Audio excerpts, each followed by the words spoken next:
vous saluer et vous féliciter pour la mobilisation dont vous avez fait preuve. Vous avez fait preuve d'un grand courage. Par votre colère, par votre détermination, vous nous avez réveillés, vous avez éveillé les consciences. Et la bataille que vous menez contre la dérégulation, par la prolifération des plateformes qui surexploitent des gens dans des situations de précarité en les transformant en chauffeurs VTC et en leur faisant faire un métier bien souvent dans l'illégalité.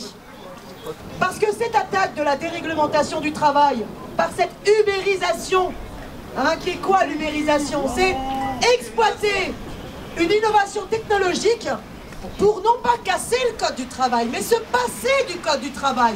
Donc moi aujourd'hui, je suis venue pour plusieurs choses. Je suis venue d'abord en tant que conseillère de Paris parce que j'ai essayé de mener la bataille au Conseil de Paris. Ensuite, j'ai fait des rencontres, que ce soit avec la GESCOM, que ce soit avec la CGT Taxi, et ensuite ça a été vous tous par vos messages qui m'ont permis de mieux comprendre cela. Et depuis 2008, la ville de Paris, elle a voulu retirer toutes les bornes de taxi. En faisant croire qu'il y aurait avoir une super appli et que les bornes c'était has-been. La question des bornes, c'est la question de la visibilité des taxis dans la ville. Tout à fait. Et la question ensuite de l'appli Paris Taxi est une bataille essentielle.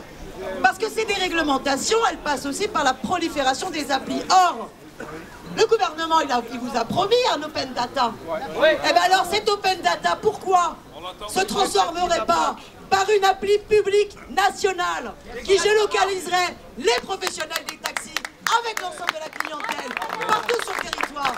Donc mon rôle, c'est un rôle d'opposition pour les secouer. Merci, cher madame. En exercice.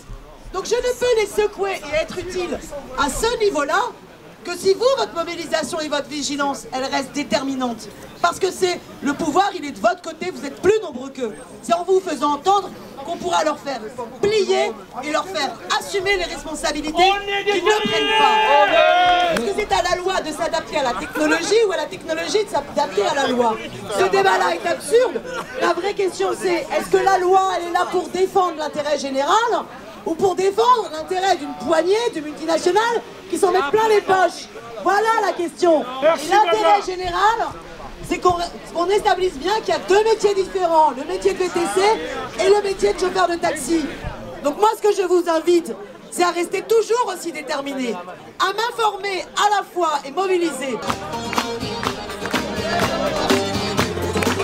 Du fond de ma cité HLM, jusque dans ta campagne profonde, notre réalité est la même, et partout la révolte gronde. Dans ce monde, on n'est pas notre place, on n'avait pas la gueule de l'emploi, on n'est pas né dans un palace, on n'avait pas la CB à papa. Attends, qui veulent ubériser la France, les taxis résistants,